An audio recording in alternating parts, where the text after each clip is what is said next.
Viral pemotor bongkar pembatas jalan busway di Jakarta, takut kena razia polisi.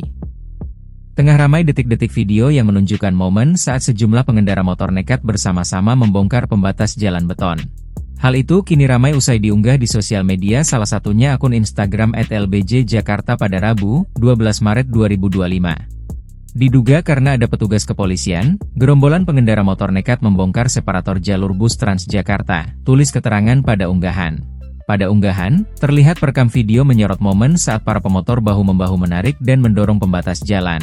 Terpantau jika mereka melawan arah dan terjebak tak bisa lewat karena ada bus Transjakarta yang hendak melalui jalan tersebut.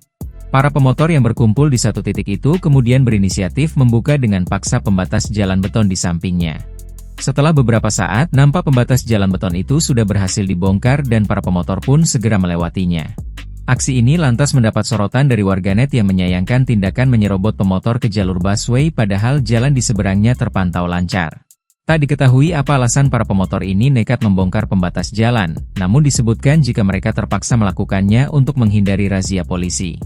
Jalan ke sana bang, jalannya ke sana, ini bulan puasa jangan bikin orang marah, jalan ke sana gak bakal ditilang sama polisi, ungkap perekam video. Usai ditelusuri, unggahan pertama kali dibagikan oleh akun TikTok @zidanalfarisi pada Senin, 10 Maret 2025.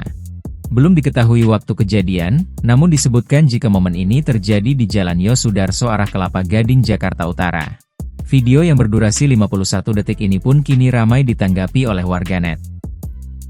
Jalannya ke sana bang, jalannya ke sana. Ya, jalan ke sana, jalan. Ini bulan puasa jangan bikin orang marah, jalan ke sana bahaya. Bahaya, jalan ke sana gak bakalan ditilang polisi sono. Download Tribun X sekarang. Menghadirkan lokal menjadi Indonesia.